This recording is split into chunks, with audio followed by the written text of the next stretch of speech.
Welcome back, everyone, to our End of Life Conversations weekly dispatch. Uh, Dispatch. I love it. dispatch. It's fun that we landed on one. This week, we've had a little bit of check in since Ana Luisa returned from some journeys, and we thought Mhm. that there were some really juicy insights and experiences that she had that we would like to chat about in the podcast space. In our So, friendship in base our space. friendship space, That's Yeah. yeah. right. So all of you And get to share. that's right. Well, and friendships and spiritual space, right? Like it's all of it because this is a both a spiritual yearning and an actual historical piece. So it's a lot Yes. of ands. Yes, And and yes, Yes, and ands. yeah. So you wanna take it Yes. away? Sure. yeah, tell us. So I was just traveling through Ireland and Scotland. And the whole purpose of me going there was that I wanted to dig deep and touch base with the indigenous aspect of people from this land. Mm. Because oftentimes, well, it's not oftentimes, a few times in my spiritual direction career, a few pretensies, um, I've had people who are not indigenous or people of color from this continent who call to me and say, "Hey, I want to know more about your spiritual ancestry and your spiritual ways of being connected to the divine, and I am called to what you do." Mhm. And my Mhm. response is always, "I this feels like an appropriation rather than an appreciation." Mhm. And I've told a few people for the last 2 years, like, "I think you should go and research your indigenous background." And people are always kind of flummoxed by that notion What because do you mean? I don't have indigenous right, background. as I'm a just white person, white. I'm just so what, I white. don't have culture, I don't have a racial background, I don't have anything, right? Yeah. And that always surprised me when that was given to me. And so I had an opportunity to go to Scotland and I started researching this because there are places in there that are very old and there have been peoples from beyond, our historical time capturing. And so I went there. And I started out with Belfast because I wanted to learn more about the Troubles. Mm. And the Troubles are the time when the Catholics and the Protestants were fighting each other Mhm. violently. And so I spent some time there. And I want to tell you that I felt such grief Mhm. being in Belfast and walking through those spaces and recognizing that this happened, decades ago, but we're still in that same space when my religion trumps your religion and, you don't count. Mhm. That is a very big loss of our humanity, I think, in terms of how we can understand each other and love each other Mhm. Mhm. And care for each other, yeah. and care for Mm. each other. Yeah. Yeah. And then, when you were talking about that before, I was really relating, resonating with the whole thing because my indigenous, if they're indigenous, would go all the way back to that same part of the world, England, Mhm. more likely England and Scotland. Mhm. And I have done some exploration of those folks, not as far back as when they were actually indigenous, Right. but at least back into the and the suffering that's been caused forever and ever, and is being caused today by that divisiveness and that division of you are you are right and you are wrong, is so real and has caused so much pain Mhm. and suffering. I Mhm. have many of my relatives going back were Christian missionaries, and I have a special bug in my bonnet about missionaries, uh, because what are they doing, Um, so anyway, it has caused so much harm, and I think about that Mhm. because my people, and I'd love to hear more about what you found as far as because it's an exploration I'd like to do sometime too. You Mhm. know, what how f- what do you find when you're looking for the actual indigeneity of the European folks, Western, Yeah, and European folks. I Yeah. haven't gotten far enough back, but I did when I got to the Orkney Island, that was where the Picts, the Mm, Celtics, the mhm. Vikings, all these folks actually went through this space, and I was reading a book by Bernard, Cornwell, Okay. Stonehenge, Mm, which was such a great book, and it was about the building of Stonehenge, but, there were people who were less than, even in those times. yeah. They were the peasants, the country folk, the ones I also read the book on Scottish witchcraft, which also, I wanted to honor the fact that there's a bunch of people trying to use Palo Santo and Copal, and they're white presenting, and they're like, "This is mine for giving spiritual spaces, its sacredness." But we have mugwort, we have rose from these other places. We have other sense that those ancestors actually really delighted in as well. So Mhm. I found that there's a lot of grief and sadness and loss based on how others came and decimated a group of people. Mhm, The Picts were, I in my mind right now, I don't know, I have not stopped studying this, but they were the indigenous crew that were kind of around. They were land-based people. mm, They were mm, doing things in their own ways, right? The Celtics were very land-based, spiritually grounded. And why did some of these people get moved out? It was because when capitalism rose, they needed to get off the land in order to clear the land for capitalist growing of, you know, sheep. yeah, Animal husbandry, they yeah. needed to clear the land, and some of the trauma that I also found out about was that they would take these very poor country folk, and they would ship them to Australia, they would ship them to the United States. So imagine that big void in you that you're taken away from your land, Mhm, your mhm, your your ancestors. I think there is a loss that a lot of US citizens who come from this background, they must feel it, and they're searching for something, and they're asking, the Native Americans in this land to help fill it, but there is something to be said to go back to your land and find the ways. mhm, mhm. Sam, take it away. I think you have a lot of information on Yeah, this. you've been doing some work with this too, You yeah. have been doing Yeah, some work. yeah, yeah, for a long Yeah. time. This is this and just to, like, maybe plug a little bit, like, this Yeah. is a critical part of the ministry that I'm developing, Mm, Mhm. um, and I have started helping some people. I haven't traveled, I haven't been, like, Right. financially able to travel to any of these places, and there's a great, like, um longing in mhm, myself Mhm. to do that Mhm. because of these kinds of experiences, like firsthand information and Mhm. stories from my dad when he went on his walkabout and backpacked through Europe and the Near East, in his 20s, mm, and how he recounts his sense of magic and Mhm. personal attunement, a Mhm. personal, like, medicine power mhm, Yes. mhm. Yeah. being totally different on that land. Yeah, He could feel in his body the attunement I to believe those that. places.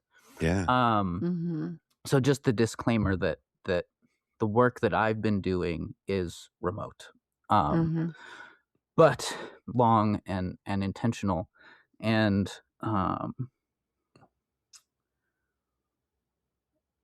yeah, the what you're saying, Ana Luisa, about being dispossessed of your ancestral lands and then Mhm. shipped to another place to become the colonizer Mhm. right. Mhm. Mhm. is part of the trauma that we carry Yeah, and That's part of right. that void. And a lot of the conversations I've had of people who have stories of grandparents, or parents who immigrated to the United States is the cultural assimilation pressure mhm. that is the myth of the melting pot. Ah, The myth in the sense of a falsehood. Myth yeah. can be, also Mhm. metaphorical, deep deep understanding, but the false narrative of the melting pot that we have in this Mhm. country, Mhm. Mhm. which is much more, uh, in reality, is assimilate or suffer.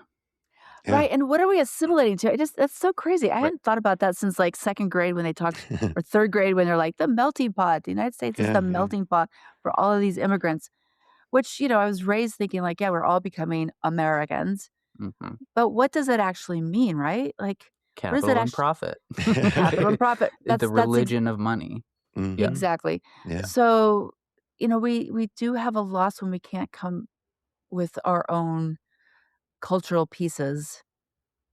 I don't know, it's just so huge for me. It really is a Right. painful it is painful, it vexes my soul for all Yeah. of us, Yeah. Yeah, for everybody absolutely. who's been, like you said, dispossessed and taken from their land, Right. taken from their ancestral knowing.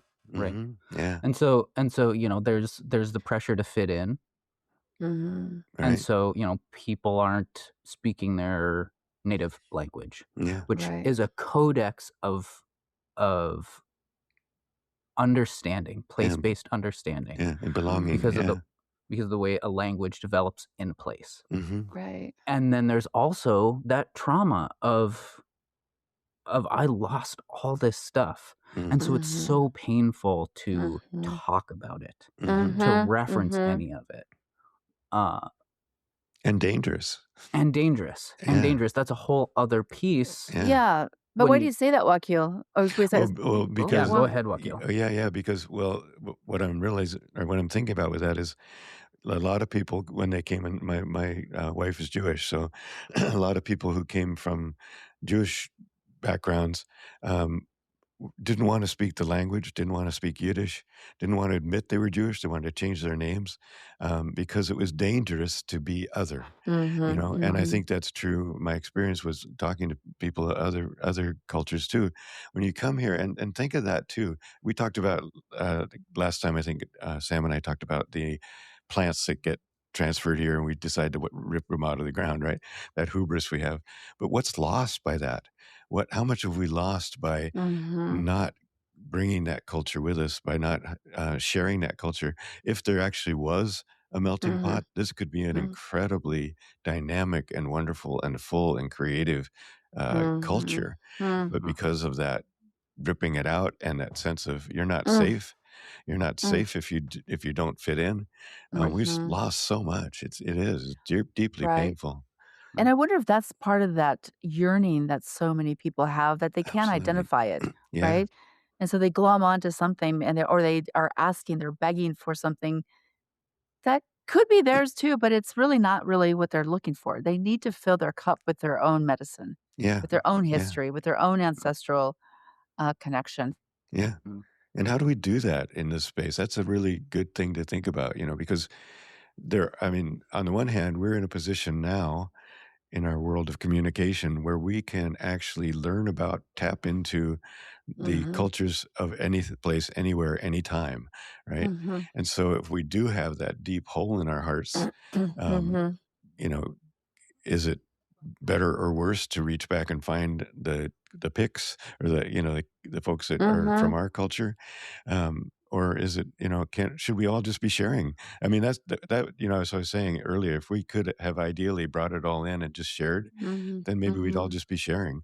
And I think Yeah. and but then you're right, you've got to be very careful about, and it's very important not to just be appropriative, which is what ends up Right. happening because that's our Right. culture. We come, we take what we want. Extracted. It's Yeah, Right. extractive. yeah, Right. yeah. Sam, what were you gonna say? Yeah, so there's 2 parts to that I wanna speak to.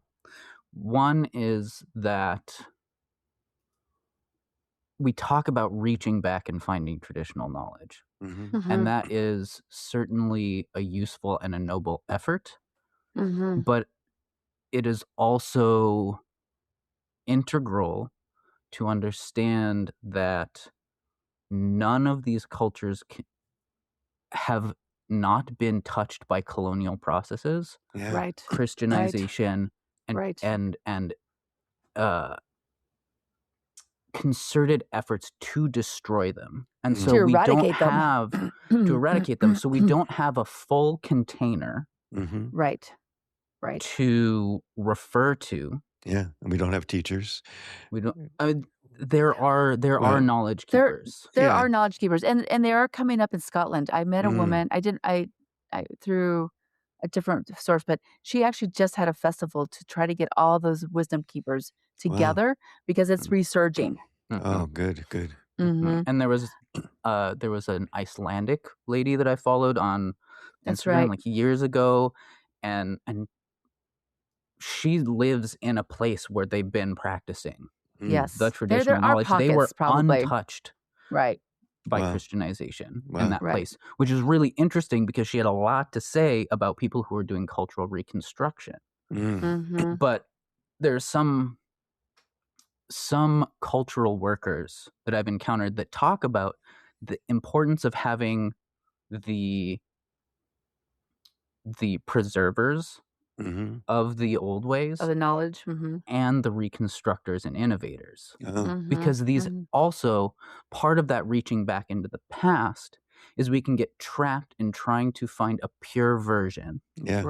which Right. Right. leads and opens the door for the ways that European traditional knowledge seeking has been hijacked by white supremacy, Mhm. Mhm, Mhm. ethno-nationalism, mhm, Mhm. and xenophobia, yeah, because fascism tries to crystallize and Right. stat Right. and The create purity. a yeah, purity, an Yeah. Right. unchanging version of a culture. And Right. all of these are dynamic yeah. cultural forces. Right. And so Yeah.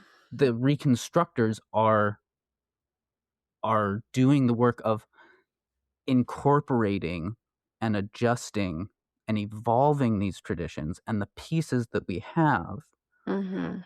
to a modern world, to where we are now, Mm, in the Mhm. entire context, to like heal the wounds of Mm. Christianization, to heal the wounds Right. of culture loss and assimilation and Mhm. shame, and the yeah, the wound of over 2 generations forgetting that you even have Yeah. ancestors. Right. yeah. The displacement. Right. Right, right. And so the other piece of that I wanted to talk about with the ideal of free sharing Mm, is, from my experience, uh, at some point in my development, and what woke me up to really needing to do this work, was that when I was in doing my undergrad in anthropology and archaeology, we studied European archaeology and mm. Mhm. prehistory and Stone Age culture, and I could not have cared less, because Oops. I didn't have a personal connection to You it. didn't have a scaffold about I how didn't it have a affect scaffold. for Right, how do you put it in Yeah, there for good you? point, right. good The point. framework. And I grew up in Montana with parents who were like very close to Indigenous American and Turtle Island First Nations um, Yeah. people, not just like I read it in a book and so now I'm Mhm, walking the red road, but Right. like, lived Yeah. in community in those places. And so I was like, my body was built here, mm, Mhm. and that's what's important, and that's what I'm going to focus on. And then and struggled with the appropriative qualities of Mhm. that. And mhm, Mhm. how do I do that without being appropriative? Mhm. And just let Mhm. that inform my behavior and not say, "Hey, look at me, Hey, look look what at I could me. do." yeah, Yeah. Yeah. yeah, yeah. Yeah. I But got touched. right, right. And I'm valid and I've got Right. permission because of such and such and such. Yeah. No. Listen, I've been to Sweat Lodge with 25 people, and 23 of those people are white people, and Mhm. 23 of those people have been pipe carriers.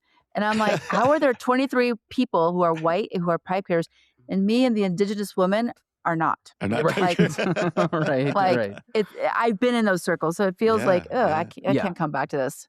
yeah. yeah.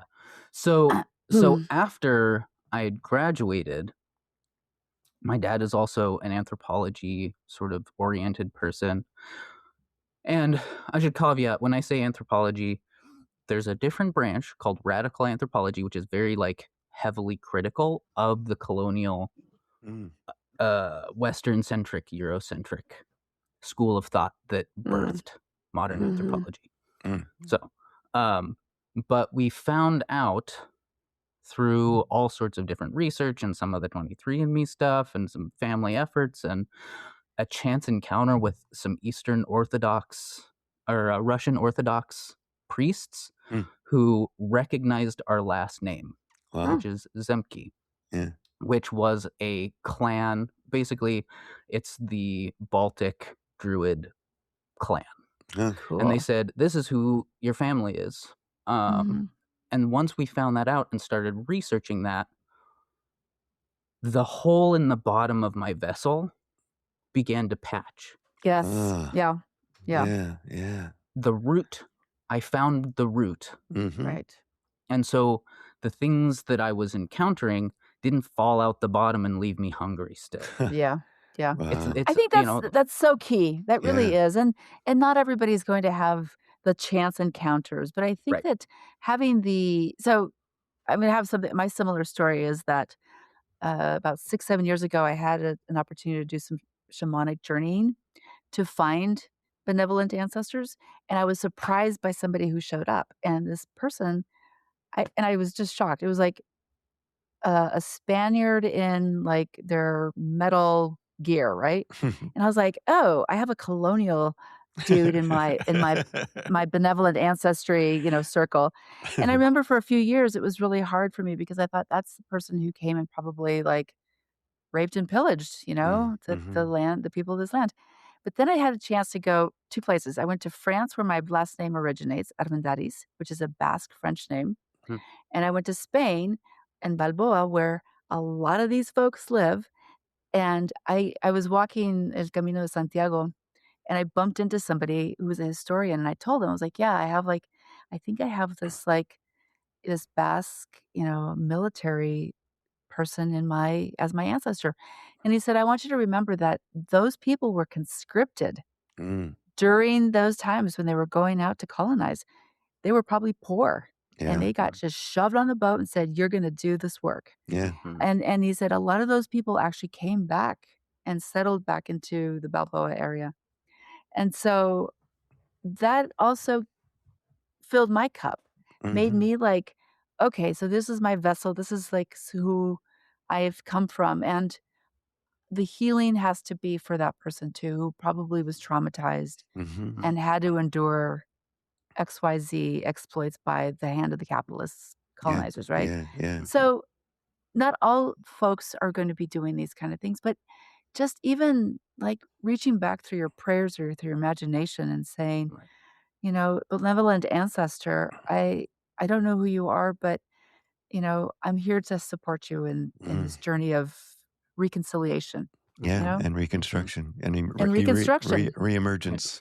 Yeah, and Reemergence reemergence. and yeah, reckoning, not just reconciliation, but reckoning. I think yeah, that's a big part of Mhm. that work. And we talk about benevolent ancestors, and I know that like it's dicey to connect with who you might feel is a less benevolent ancestor, mm, but it's Yes. just as important mm, Yes. because mm, they're like, Yes. as we understand like traumas and the conscriptions Mhm. and Mhm. colonization, loss, all of this stuff, like there are wounds that we carry from those people, That's yeah, right. and we have to reckon with those parts of the people who, to survive yeah, Mhm. these yeah, situations, It's like the became epigenetics of this, right? They're yeah, right, still with us. We're yeah, right, still absorbing the trauma of ancestors from time ago. right. yeah, I think about like witch burnings, especially, mm, Yes. and the loss of connection to traditional knowledge in that way. And maybe your ancestor wasn't burned, but maybe your ancestor watched one of their yeah, community Mhm. members get burned Mm. in front of the town or Mhm. executed in front of Mhm. the town. Mhm. yeah, yeah, And so the trauma that you carry around, it's not safe to do that. I have to, as John Trudell says, I have to love the thing that I fear and mm, fear the Mhm. thing that I love, and the Mm. cognitive dissonance in there. And you carry that, Mhm. and that wound carries along, and you don't know mhm, how to process it.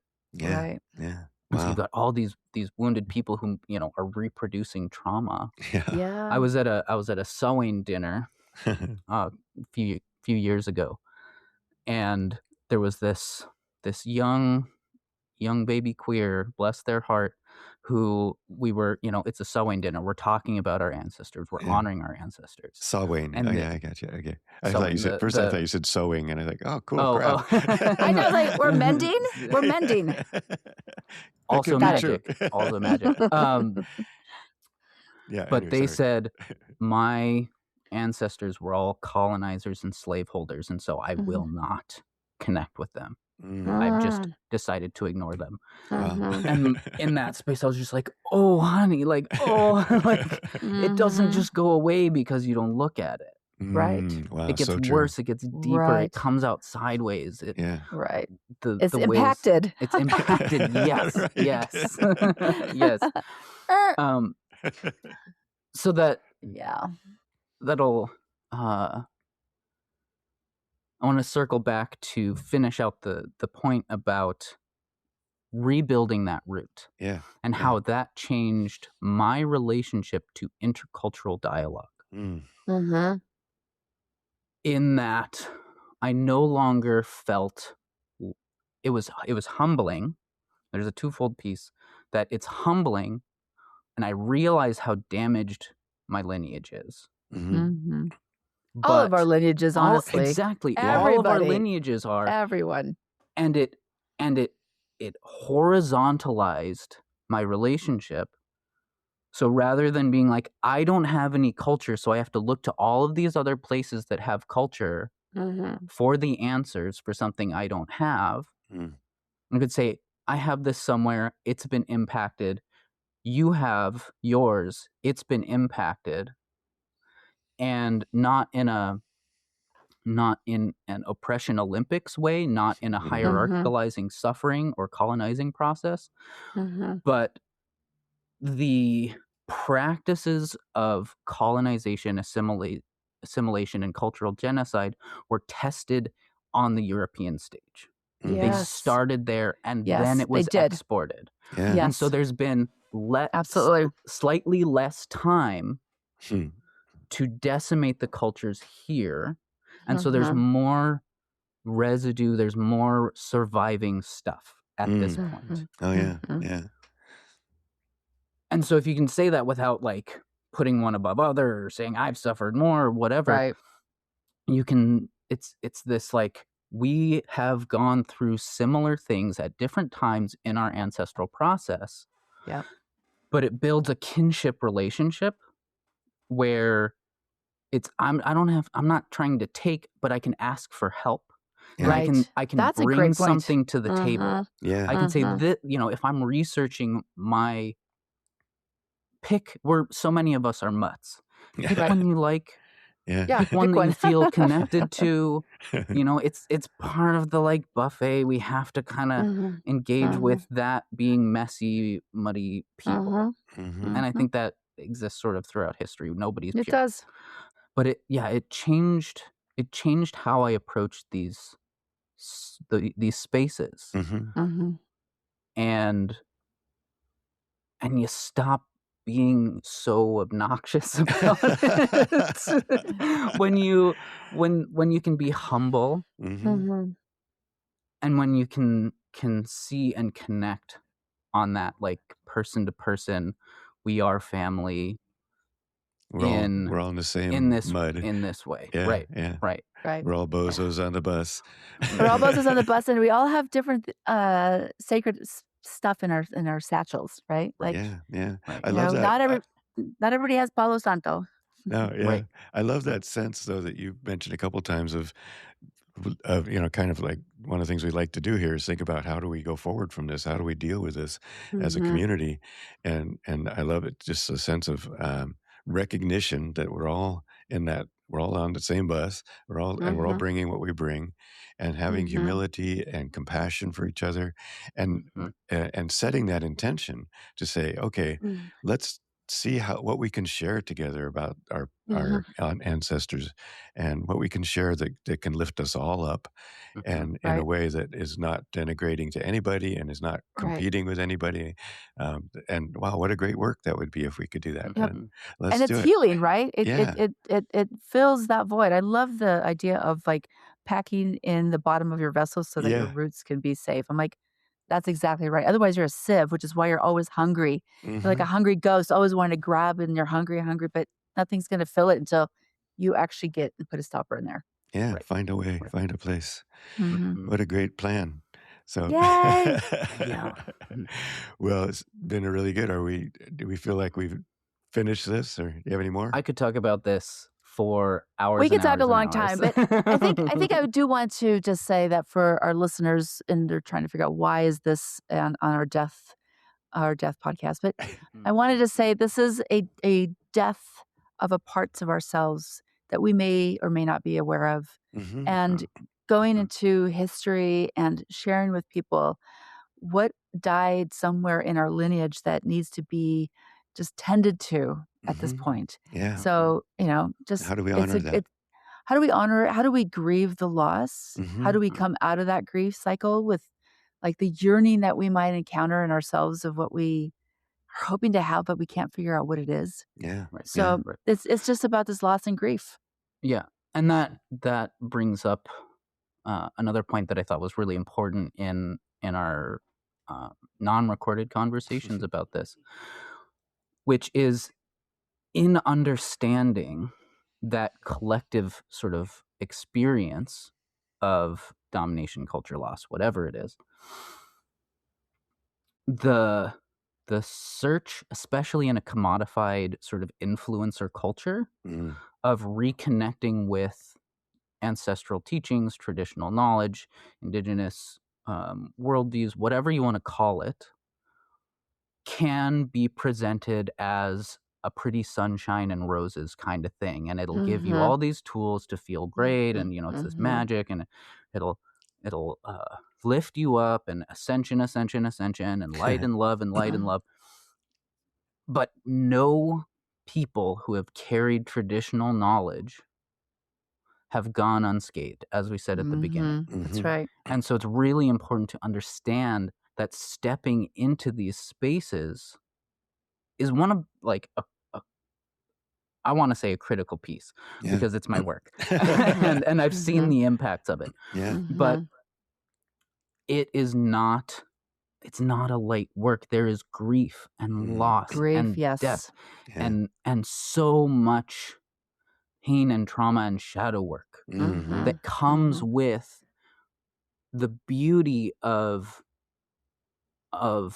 reconnecting with a land-based animist, Mhm. Mhm. connective Mhm. worldview, Mhm. that you Mhm. have to carry those at the same time. Yeah. And so to uh, not forget that anytime you step into those spaces, you're gonna have to deal with all that stuff. Yeah. Yes. Yeah. It's gotta all Yes. be integrated to be All a gotta whole be to Yes. be a whole integrated. person. Yeah. It's gonna Yeah. be ouch. It's gonna be It's ouch. gonna be ouch. Yeah, It's and gonna be And ouch. have some people, it have some Have people mhm. to be have some with you. people reach out. Yeah. I can help Yeah. with that. Yeah, yeah, Yeah. But, reach out. Yeah. um, That's what we're yeah, and the tears suggesting. in that process are medicine, Yeah, Mhm. they and always that Mhm. is part of healing the loss that your ancestors went through that Mhm. maybe they couldn't Mhm. process on their Yeah, own. That's right. yeah. Go scream. Yeah. Yes. Very, very So good. important. So good, so important. Well, I love you guys. You guys are brilliant. Mhm. And so, everybody, thank you so much for listening. Um, we would love to have you get onto our chat in the podcast notes. You'll see a link to our chat on Substack. Please subscribe and tell all your friends and like and do all that good stuff. Um, Yeah. yeah, and yeah, really, we'd love to have people get into the conversation. That's something we've just kind of started promoting, and we really love when people talk to us and that Mhm. we can all learn from each other. So thank you That's so right. much. Yes. Yep. See you Until next next time. time, Adios. Adios. adios. Grief and loss, conversations about the end of life.